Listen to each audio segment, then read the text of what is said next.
জীবন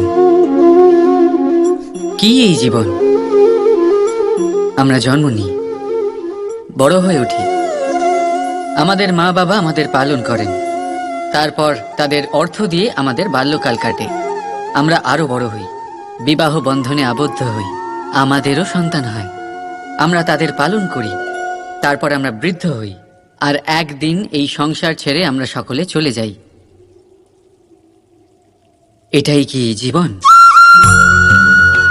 আপনার মনে এই প্রশ্ন হয়তো অনেকবার জেগেছে, তাই না? এবার একটু জলের যাত্রাপথ লক্ষ্য করুন। সাগর থেকে বাষ্প হয়ে ওঠে এই জল, মেঘ হয়ে ঝরে পড়ে সে, তারপর নদী হয়ে আবার সাগরে মিলিয়ে যায়। কিন্তু কখনো এই প্রশ্ন করে না যে তার জীবন কি, তার উদ্দেশ্য কি। প্রতিটা মুহূর্ত বাঁচে সে, আর অন্যদের যতখানি সম্ভব সাহায্য করে। যখন সাগরে থাকে তখন অসংখ্য জীবকে জীবন দান করে। যখন সাগর থেকে বাষ্প হয়ে মেঘ হয়ে যায় তখন চাষিদের মনে এই আশা জাগায় যে ফসল আবার ফলবে। যখন বর্ষা হয়ে ঝরে পড়ে তখন এই শুকনো তৃষ্ণার্ত ধরিত্রীর তৃষ্ণা মেটায়। আর যখন নদীতে থাকে তখন তার পাড়ে নানান গাছপালার জন্ম দেয়। কিন্তু ভাবুন, জল কি কখনো এটা ভাবে যে তার জীবন কি বা তার জীবনের উদ্দেশ্যটাই বা কি? না, সে শুধু নিজের ধর্ম পালন করে যায়, আর যতটা সম্ভব সবাইকে আনন্দ প্রদান করতে থাকে। সেই জন্যই জীবনে কখনো এই প্রশ্ন করবেন না যে এই জীবন কি, এই জীবনের উদ্দেশ্য কি। শুধু এই জীবন বাঁচুন, আর যতটা সম্ভব সবাইকে আনন্দ প্রদান করুন। মন প্রসন্ন হয়ে বলবে রাধা রাধা। পরীক্ষা এমন এক ব্যবস্থা যেখানে আমাকে, আপনাকে, সকলকে কখনো না কখনো অংশগ্রহণ করতেই হয়। মনে করুন নিজের বাল্যকাল। আপনি পরীক্ষা দিতে বসেছেন। তাদের মধ্যে কিছু বালক এমন হয় যারা সারা বছর পরিশ্রম করে, পড়াশোনা করে, মন দিয়ে পরীক্ষা দেয়। কিন্তু কিছু বালক এমন হয় যারা নিজের আশেপাশে বসে থাকা বালকদের নকল করে আর পরীক্ষায় কৃতকার্যও হয়ে যায়। খুব খারাপ লাগে এটা ভেবে যে কেউ বিনা পরিশ্রমে পরীক্ষায় কৃতকার্য কি করে হতে পারে। কিন্তু মনে রাখবেন, যারা নকল করেন তারা পরীক্ষায় কৃতকার্য অবশ্যই হয়ে যান, কিন্তু সফল না। কারণ আমরা এক বিশেষ কথা ভুলে যাই যে প্রত্যেক মানুষের ব্যক্তিত্ব আলাদা হয়। আপনি অন্যদের নকল করে নিজের জীবন অতিবাহিত করতেই পারেন, কিন্তু যদি নিজের জীবনে সাফল্য লাভ করতে হয়, যদি নিজের জীবনে আনন্দ পেতে হয়, তাহলে মনে রাখবেন নিজের প্রশ্নগুলোর উত্তর জীবনে নিজেকেই খুঁজে বের করতে হবে। রাধা রাধা। বলুন, শ্রেষ্ঠ কে?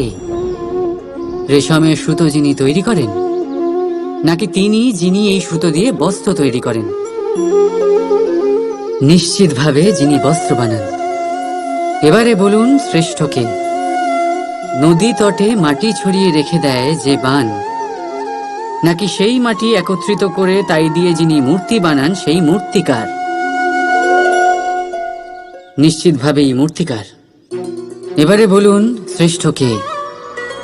দেবতা আর দানবের সেই দল যারা অমৃত পাওয়ার জন্য এই সংসারে হলাহল ছড়িয়ে দিয়েছে, নাকি মহাদেব যিনি এই হলাহল নিজে পান করে নিজের কণ্ঠে ধারণ করেন? নিশ্চিতভাবেই মহাদেব সর্বশ্রেষ্ঠ। ঠিক এইভাবেই সংসারে ছোট ছোট ব্যাপারকে যারা বড় করে দেখেন তারা শ্রেষ্ঠ হন না। কারণ ছোট ছোট খুঁটিনাটিকে দ্বন্দ্বে পরিণত করা অত্যন্ত সহজ, কিন্তু সর্বশ্রেষ্ঠ তিনিই হন যিনি নিজের বিচার বুদ্ধি দিয়ে বড় বড় যুদ্ধের অবসান ঘটান। রাধা রাধা। প্রকৃতি মানুষকে এক বিশেষ শক্তি দিয়েছে, অন্য জীবের থেকে বেশি শক্তি দিয়েছে, স্মরণ শক্তি। এই শক্তি মানুষকে অন্য জীবের থেকে ভিন্ন করে, ইতিহাস রচনা করার প্রেরণা দেয়, জ্ঞানকে বংশানুক্রমে এগিয়েও নিয়ে যায়। আর যারা ভুলে যান, অধিকাংশ সময় তারা উপহাস আর দয়ার পাত্র হয়ে যান। কিন্তু এটাই কি প্রকৃত রূপে সত্য? না। এই স্মরণ শক্তি মানুষের বিকাশের সব থেকে বড় বাধা হয়ে দাঁড়ায়। তার মনকে দূষিত করে দেয়।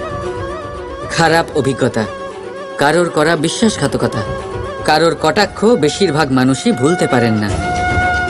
আর তারপর প্রতিশোধ নিতে উদ্যত হন। প্রথমে সময় নষ্ট করেন প্রতিশোধের প্রস্তুতিতে, আর তারপর সময় নষ্ট করেন প্রতিশোধ নেওয়ার সুযোগ খুঁজতে। যদি সন্তুষ্টি পেতে চান, যদি জীবনে আনন্দ পেতে চান, তাহলে স্মরণ শক্তির সদ্ব্যবহার করুন। নিজের স্মরণ শক্তিকে চালনা করুন শুধুমাত্র ভালো কথা আর ভালো স্মৃতির দিকে। জীবনে আনন্দ পাবেন। রাধা রাধা। কখনো বৃষ্টির জন্য হওয়া কাদার মধ্যে দিয়ে আপনি নিজের বাড়ি ফিরেছেন? পাদুকা পরার জন্য আপনি ওই কাদা থেকে অবশ্যই বেঁচে যান, কিন্তু সেই পাদুকা থেকে আগত নোংরা কাদার ছিটে আপনার বস্ত্রকে ময়লা করেই দেয়। কিন্তু তাও সেই ছিটের জন্য আপনার বস্ত্র ময়লা হয়ে যাবে, সেই জন্য আপনি পাদুকা পরা ছেড়ে দেন না। ঠিক সেইভাবেই জীবনে এমন কিছু মানুষও আসেন যারা পাদুকার মতো হন, যারা আপনাকে কাদার থেকে বাঁচিয়ে নেন, কিন্তু বস্ত্ররূপী আপনার মনের উপরে আশঙ্কার দাগ ছেড়ে যান। এইসব মানুষের জন্য নিজের মন ছোট করার কোনো প্রয়োজন নেই। প্রয়োজন আছে শুধু এটা ভাবার যে আপনি নিজের পা কাদার থেকে বাঁচাবেন নাকি আপনার বস্ত্র। জীবনে গম্ভীর হওয়া ভালো কথা, কিন্তু সমস্ত বিষয় যদি গম্ভীরভাবে ভাবতে থাকেন তাহলে জীবনের আনন্দটাই শেষ হয়ে যাবে। এই সংসার অস্থায়ী। এখানে এমন কিছুই নেই যা চিরকাল জীবিত থাকবে। তাই যতক্ষণ এই জীবন আছে, সন্তুষ্টি আর আনন্দ নিয়ে বাঁচুন। নিজের ওপর আগত কাদার ছিটের দিকে মন দেবেন না, শুধু আনন্দ বিতরণ করুন। মন প্রসন্ন হয়ে বলবে রাধা রাধা। সাগরে সেতু বাঁধার গল্প তো আপনারা নিশ্চয়ই শুনে থাকবেন।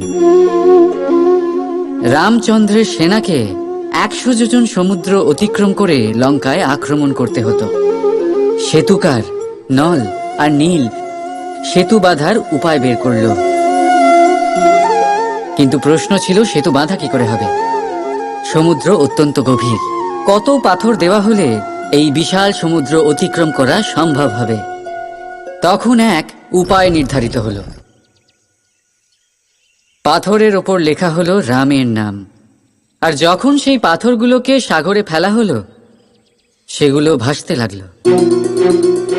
এবারে কেউ বলবেন এটা রামচন্দ্রের নামের মহিমা, কেউ বলবেন এটা নারায়ণের কোনো জাদু, কিন্তু না, এটা রামচন্দ্রের সেই গুণ, ওনার ব্যক্তিত্বের সেই মহান দিক যা ওনার প্রতিনিধিত্ব করেছে।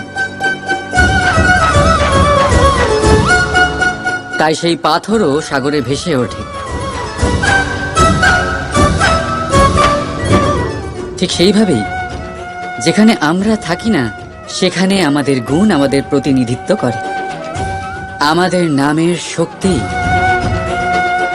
আমরা নিজেরাই তৈরি করি, আমাদের কর্ম দিয়ে, আমাদের গুণ দিয়ে। এবার সিদ্ধান্ত আপনার যে আপনার নামের সাহায্যে কেউ বিপদ থেকে উদ্ধার হবে নাকি আপনার দুষ্কর্মের ফলে কেউ ডুবে যাবে। ভালো করে ভেবে দেখুন। রাধা রাধা। কখনো কোনো পাখিকে দেখেছেন? যখন তারা ডিম পাড়তে প্রস্তুত হয় তখন তারা সবচেয়ে আগে একটা স্থান খোঁজে, একটা স্থান যা বর্ষা, রৌদ্র আর শত্রুর থেকে সুরক্ষিত হয়। তারপর তারা বাসা তৈরি করে, তারপরেই ডিম পাড়ে, আর তারপর যখন সেই ডিম ফুটে তার সন্তানদের জন্ম হয়, সে তাদের খাবার খাওয়ায়, তাদের রক্ষণাবেক্ষণ করে। কিন্তু যখন তাদের ডানা গজায় তখন না সে তাদের খাবার দেয় আর না তাদের বাসা বানাতে শেখায়, শুধুমাত্র তাদের উড়তে শেখায় সে। তারপর সেই বাচ্চারা আকাশে উড়তে শিখে নিজেরাই নিজেদের খাবার জোগাড় করতে শিখে যায়, নিজেরাই নিজেদের বাসা বানাতে শিখে যায়। আর আমরা মানুষেরা কি করি? আমাদের সন্তান বড় হয়ে যাওয়া সত্ত্বেও তাদের নিয়ে সর্বদা দুশ্চিন্তা করি। তার জন্য আমরা গৃহ নির্মাণের চেষ্টা করি। নিজের সন্তানকে আরো শক্তিশালী করে গড়ে তোলার বদলে তাকে আমরা দুর্বল করে দিই। জীবনে সেটাই করুন যা একটা পাখি করে। নিজের সন্তানকে আকাশে ওড়ার শিক্ষা দিন, সংস্কার দিন, আর একটা নির্দিষ্ট সময়ের পরে তাকে নিজের আকাশ নির্ধারণ করতে মুক্ত করে দিন। রাধা রাধা। এই তালাটা দেখতে পাচ্ছেন আপনি? এই তালাকে ভেঙেও খুলে দেওয়া যায়, আবার ভালোবেসেও খুলে দেওয়া যায়। অর্থাৎ এই তালাটা আপনি এই চাবির দ্বারাও খুলে দিতে পারেন, এই হাতুড়ি দিয়েও খুলে দিতে পারেন। কিন্তু এই খোলাতে তফাৎ আছে। যদি তালা খোলার জন্য আপনি সেটা ভেঙে ফেলেন, তাহলে তা পরের বার আর কাজে লাগবে না। কিন্তু যদি এটা আপনি চাবির দ্বারা খোলেন, তাহলে তা চিরকাল কাজে লাগবে। আমাদের জীবনে সম্পর্কগুলো কিছুটা এরকমই হয়। আমাদের জীবনের আনন্দরূপী ধন রক্ষা করে এই সম্পর্ক, কিন্তু ভালোবেসে। যদি ক্রোধের দ্বারা এই সম্পর্ক রক্ষা করা হয়, তাহলে পরে তা কোনো কাজে আসে না। তাই সম্পর্ক সবসময় প্রেমের চাবি দিয়ে খুলুন, কারণ প্রতিবার নতুন তালা আপনি ব্যবহার করতেই পারেন, নতুন সম্পর্ক গড়তে পারবেন না। রাধা রাধা। মানুষ নিজের পরিবারের জন্য কত কিছুই না করে, দিন রাত পরিশ্রম করতে থাকে যাতে তার পরিবারের প্রয়োজন পূরণের জন্য অর্থ রোজগার করতে পারে। কিন্তু শুধু অর্থ রোজগার করাটাই কি যথেষ্ট? আপনি বলবেন, হ্যাঁ নিশ্চয়ই, অর্থ দিয়ে সব কিছু পাওয়া যায়, বিদ্যা পাওয়া যায়, বাড়ি পাওয়া যায়, ওষুধ পাওয়া যায়, আর কত কিছুই না পাওয়া যায়। এইসব একটা পর্যায় পর্যন্ত সঠিক, কিন্তু একটু মন দিয়ে ভেবে দেখুন, যখন কোনো শিশু অসুস্থ হয়ে পড়ে, তখন সে ওই তিক্ত ওষুধ কেন খেয়ে নেয়? এই জন্য কারণ ওর পিতা সেই ওষুধ অর্থ দিয়ে কিনেছে? না, বরং এই জন্য কারণ তার পিতা যে তার সামনে দাঁড়িয়ে, তার ওপরে তার বিশ্বাস আছে। বিশ্বাস আছে যে উনি তার কিচ্ছু হতে দেবেন না। এই বিশ্বাস, এই সংস্কার, এই শিক্ষা কখনো অর্থ দিয়ে পাওয়া যায় না। এটা পাওয়া যায় সেই সময় থেকে যা মাতা পিতা তাদের সন্তানের সাথে কাটিয়েছেন। তাই জীবনে অর্থ অবশ্যই উপার্জন করুন, কিন্তু নিজের পরিবারকেও সময় দিন, আনন্দ পাবে। রাধা রাধা। সময় কত বিচিত্র হয়। সময় আমাদের পক্ষে থাকলে আমরা নিজেদের রাজা মনে করে নিই, আর সেই সময় যদি বিপক্ষে চলে যায়, তাহলে নিঃস্ব হতে সময় লাগে না। তাই মানুষের একটা অভ্যেস আছে, খারাপ সময়ের জন্য কিছু সঞ্চয় করা। আত্মীয়, বন্ধু খারাপ সময় পাশ থেকে সরে যায়। যশ, মান প্রতিকূল সময় চিরস্থায়ী হয় না। তাই মানুষ মনে করে অর্থ সঞ্চয় করাই শ্রেয়। অর্থের কোনো হৃদয় নেই যা সময়ের সাথে পরিবর্তিত হবে। সংসার বলে সর্বদা অর্থ সঞ্চয় করতে থাকুন। খারাপ সময় অবশ্যই কাজে লাগবে, কিন্তু আমি বলবো শুভ কর্ম করতে থাকুন, আনন্দে থাকুন, নিজের ওপর আর ঈশ্বরের ওপরে বিশ্বাস রাখুন। খারাপ সময় কখনো আসবেই না। রাধা রাধা। এ হলো একটা পাতলা সুতো। ভাবছি যদি এটা দিয়ে আমি পোশাক বানাই, তাহলে নিজের জন্য কত সুন্দর একটা পোশাক বানাতে পারবো। কিন্তু যদি এটা আমি...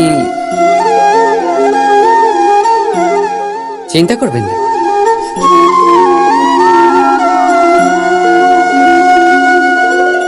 দেখুন, এই সুতো জোড়া লেগে গেল। শুধু পার্থক্য হচ্ছে এটাই যে আগের মতো এটা আর সরল নেই, আর এটার দৈর্ঘ্য আগের থেকে কিছুটা কমে গেছে। এই সংসারে প্রেমের সাথেও ঠিক এটাই হতে পারে। প্রেমের এই সুতো যা দুই মানুষকে একসাথে বেঁধে রাখে, অহংকার আর স্বার্থের আঘাত সে সহ্য করতে পারে না, ছিঁড়ে যায়। চেষ্টা করলে আবার এই সম্পর্ক হয়তো জোড়া লাগতে পারে, কিন্তু তা আগের মতো কখনোই থাকে না, কারণ মনে গিঁট পড়ে যায়। সেই জন্য প্রেমকে স্নেহের সাথে সামলে রাখুন, অহংকার আর স্বার্থের থেকে দূরে থাকুন। রাধা রাধা। অগ্নি জীবনে খুব মহত্বপূর্ণ হয়। এই অগ্নি উজ্জ্বলতা হয়ে আমাদের জীবিত রাখে। কিন্তু ভাবুন, যদি এই উজ্জ্বলতা ক্রোধের অগ্নি হয়ে দিকভ্রষ্ট হয়, তাহলে কি হবে? একটা ছোট পাতা দিয়ে শুরু করে গোটা বনকে ছারখার করে দিতে পারে। ঠিক সেরকমই মানুষের ক্রোধের আগুনও অন্যদের তো ভস্ম করেই, কিন্তু তার পূর্বে স্বয়ং নিজেকেই ভস্ম করে দেয়। তাহলে কি করা যায়? কি করে নিয়ন্ত্রণ করা যায় তাকে? উত্তর হলো, তাতে জল ঢেলে দিয়ে, জলের মতো বইতে দিনে কি। ঠিক সেইভাবে যেমন সূর্য নিজের অগ্নিকে তেজ বানিয়ে আপনার কাছে পৌঁছে দেয়। এটাই পার্থক্য সূর্যের অগ্নি আর ক্রোধের অগ্নির মধ্যে। সূর্যের অগ্নি বিচ্ছুরিত হয়ে প্রতিফলিত হয়ে আসে, আর সেই জন্যই তাকে তেজ বলা হয়। অন্যদিকে আমাদের ক্রোধের আগুনের কোনো সীমাই থাকে না। তাহলে নিজের অন্তরের শক্তিকে ক্রোধের আগুন বানিয়ে জ্বালাতে চান, নাকি উজ্জ্বলতা বানিয়ে বিস্তারিত করতে চান? সিদ্ধান্ত আপনার। রাধা রাধা। এবারে আপনারা ভাবছেন যে আমি এত একাগ্রতার সাথে এই পিঁপড়েকে কেন দেখছি। আপনাকে বলি যে আজ এই পিঁপড়েকে দেখে আমি মন্ত্রমুগ্ধ হয়ে গেছি। ওর রূপ বা ওর আকার দেখে নয়, এই পিঁপড়ের প্রচেষ্টা দেখে।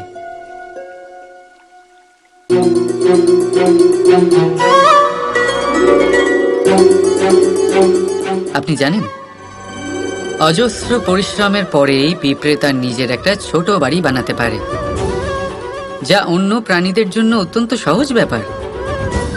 তাই পিঁপড়ের জন্য তার জীবনের সবচেয়ে বড় ঘটনা, সবচেয়ে বড় সাফল্য তার।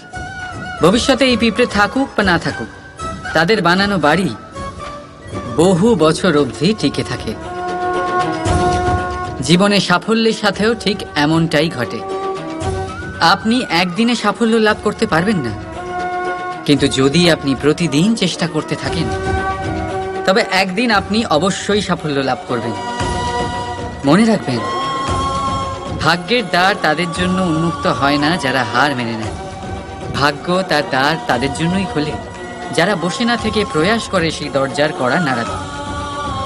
তাই প্রয়াস করতে থাকুন, সাফল্য অবশ্যই একদিন না একদিন আপনার কাছে আসবেই। রাধা রাধা। আপনি কি ওই মাকড়সার জাল দেখতে পাচ্ছেন? মাকড়সারা ভীষণ পরিশ্রম করে এটা তৈরি করে, নিজের শরীরের রস দিয়ে এই জাল বোনে। আপনি কি এটার উদ্দেশ্য জানেন? আসলে মাকড়সা এই জালে ছোট কীটপতঙ্গ ধরে তাদেরকে খাদ্যরূপে গ্রহণ করে। কিন্তু আপনি কি এই কথা জানেন যে একদিন মাকড়সা নিজেই নিজের জালে জড়িয়ে মৃত্যুবরণ করে থাকে? বলুন, কি করেন আপনি এই জাল দেখতে পেলে? দেখতে পেলেই মুছে ফেলেন এর অস্তিত্ব, তাই না? তেমনি অন্যদিকে পাখির বাসা, পাখিরাও ভীষণ পরিশ্রম করে এটা তৈরি করে। কিন্তু যদি পাখি একদিন এটা ছেড়ে চলে যায়, তাহলেও লোকে এটা নষ্ট করে দেয় না। কারণটা কি? এর কারণ হলো এর নির্মাণ জীবন সঞ্চারের জন্য করা হয়েছিল, নষ্ট করার জন্য নয়। তাই মনে রাখবেন, জীবনে আপনার পরিশ্রম যতই বেশি হোক না কেন, যদি আপনার লক্ষ্য শুভ না হয়, তাহলে আপনারও বিনাশ নিশ্চিত। তাই সৃজন করতেই থাকুন আর মুগ্ধ হয়ে বলুন, রাধা রাধা। সংসারে সব থেকে কঠিন কাজ কি? কেউ বলবেন পর্বত আরোহণ করা, কেউ বলবেন সাঁতার কাটা, কেউ বলবেন আকাশে ওড়া। কিন্তু বাস্তবে সত্যি কি এগুলি কঠিন? আসলে যদি দেখা যায় তো এগুলি কিছুটা আলাদা। যে কাজ আমরা করতে অভ্যস্ত নই, আমরা তাকে কঠিন ভেবে নিই। যেমন সাঁতার কাটা আলাদা, পাহাড়ে ওঠার কলা আলাদা, আকাশে ওড়ার কলা আলাদা। যেমন কিছু মানুষ গণিত আর বিজ্ঞানকে কঠিন ভেবে নেয়, কিন্তু বাস্তবে এটা সাহিত্যের থেকে কিছুটা ভিন্ন, কঠিন নয়। দেখুন, এই সংসারে কঠিন কিছুই নেই, শুধু একে অপরের থেকে কিছুটা ভিন্ন। যেমন কোনো মানুষ হন, সম্পর্ক হোক, কারোর চিন্তাধারা বা বিচার বুদ্ধি হোক, কখনো কখনো আমরা বুঝতে পারি না, কারণ আমাদের চিন্তাধারা ও বিচার বুদ্ধির থেকে সেগুলি আলাদা। কিন্তু যদি এটা বুঝে নেওয়া যায় যে সেটা কঠিন নয়, একটু ভিন্ন মাত্র, তাহলে অনেক সম্পর্ক বাঁচানো যেতে পারে। রাধা রাধা। আপনি কখনো কোনো পাখি দেখেছেন? তীব্র বায়ু, ভয়ানক বর্ষা, হিংস্র জীব একাধিকবার তাদের বাসা নষ্ট করে দেয়, কিন্তু তাও সে ঝড়ের সাথে ঝগড়া করে না। সে কখনো বর্ষাকে হিংসে করে না, আর না সে হিংস্র পশুদের ওপর প্রতিশোধ নেয়। সে শুধু স্থান পরিবর্তন করে, অন্য কোনো শক্ত ডালে আবার নিজের বাসা বানাতে উদ্যোগী হয়, আর তারপর সফল হয়ে নিজের পরিবার প্রতিষ্ঠা করে। আর তারপর কিছু মাসের মধ্যেই তার ছোট সন্তানদের আকাশে ডানা মেলে উড়তে দেখা যায়। অন্যদিকে একটি সাপ প্রহারের প্রতিশোধ নেওয়ার উদ্দেশ্যে মানুষের বসতিতে প্রবেশ করে, আর শেষে সে নিজেই মারা যায়। এই শিক্ষাই আমাদের মানুষদের জন্য প্রযোজ্য। প্রতিশোধের আগুনে মানুষ স্বয়ং ভস্ম হয়ে যায়, উত্থান থেকে পতনের দিকে নিয়ে যায়। তাই যদি জীবনে উন্নতি করতে হয়, তবে পরিবর্তনের চিন্তা নিয়ে কর্ম করুন, নয়তো প্রতিশোধ আপনাকে রসাতলে তলিয়ে দেবে। রাধা রাধা। এই ফলটা দেখছেন আপনি? এটা সেই ফল যেটা গাছের সবচেয়ে উঁচু ডালে পাওয়া যায়, কিন্তু যখন এটা খসে পড়ে তখন এটা আকাশের দিকে যায় না যা ওপরে আছে, সে যায় সেই ভূমির দিকে যে নিচ থেকে তার দিকে তাকিয়ে থাকে। কেন? কারণ এই ফলের নিজের উচ্চতার ধারণা মাটির থেকে নিজের দূরত্ব দেখে হয়। এই ব্যাপারটাই আমাদের মানুষের জন্যও খাটে। যদি আপনি সম্পন্ন হন, তাহলে তাদের সাহায্য অবশ্যই করবেন যাদের সামর্থ্য আপনার থেকে কম, যাদের সাহায্যের অত্যন্ত প্রয়োজন। আপনার সামর্থ্য বেশি কারণ তাদের আপনার থেকে সামর্থ্য কম। দেখুন, জীবনে আনন্দ শুধু বড় হওয়ায় নয়, বরং তাদের সাহায্য করেও আছে যারা কোনো কারণবশত আপনার থেকে নিচে রয়ে গেছেন। আর যখন একটা ফল এই কথাটা বুঝতে পারে, তখন আপনি নয় কেন? রাধা রাধা। আপনার কি মনে হয় আমি কি করছি? আপনি বলবেন আমি প্রদীপ জ্বালাচ্ছি। সঠিক, কিন্তু প্রশ্ন হচ্ছে যে আমি কি আপনাকে বলেছি যে একে প্রদীপ বলা হয়? না। এই প্রদীপ কি নিজেই নিজের পরিচয় আপনাকে দিয়েছে? না। তাহলে আপনি কি করে জানলেন যে একে প্রদীপ বলা হয়? উত্তর হচ্ছে প্রকাশ, যে স্বয়ং জ্বলে অন্ধকারের মধ্যে সংসারকে পথ দেখায়, সেটাই প্রদীপ। যা নিরাশার মাঝে আশার আলো প্রদর্শন করে, সেটাই প্রদীপ। অপর দিকে আছে সাপ, যাকে না দেখেও তার ফনার আওয়াজ শুনেই লোকে ভয় পেয়ে যায়। তার মানে ব্যক্তির পরিচয় তার কর্মের দ্বারা পাওয়া যায়। তাই আপনার এটা বলার প্রয়োজন নেই যে আপনার পরিচয় কি। এটা আপনার কর্মই নিশ্চিত করবে যে লোকে আপনাকে প্রদীপ ভেবে ভালোবাসবে নাকি সাপ ভেবে ভীত হয়ে থাকবে। রাধা রাধা, এই সংসার অনেকটাই বড়, আর আমরা তার কাছে অত্যন্ত নগণ্য। এই সংসারে এমন অনেক মানুষ পাওয়া যায় যারা বোঝান যে এই সংসারটা কতটা বড়, কতটা অদ্ভুত, কতটা সুন্দর। আর এই সংসার রচনা করে পরমেশ্বর কত মহান এক কাজ করেছেন। কিন্তু আপনি এই জীবনে মাত্র কয়েকজন মানুষকেই পাবেন যারা আপনাকে এটা বলবেন যে এই সংসারে আপনি কতটা গুরুত্বপূর্ণ, আপনি কতটা অদ্ভুত। যদি আপনি তাদের সাথে থাকেন তাহলে তারা নতুন কিছু সৃষ্টি করতে পারেন, এই সংসারকে আরো কতটা পবিত্র করতে পারেন। তাই এই সংসারকে গুরুত্ব না দিয়ে সেই মুষ্টিমেয় কিছু মানুষকে গুরুত্ব দিন, কারণ তারাই হলো আপনার আপনজন, আর তারাই আপনাকে সঠিক পথে চালিত করবে। মানুষকে তো বর্ষার স্রোতও বয়ে নিয়ে যেতে পারে, তাকে সাগরও ডুবিয়ে দিতে পারে, কিন্তু গঙ্গা জল সবচেয়ে বেশি শুদ্ধ, কারণ তার কয়েক ফোঁটা মানুষকে মুক্ত করে দেয়। রাধা রাধা। সময় বড়ই বিচিত্র অনুভব দেয়।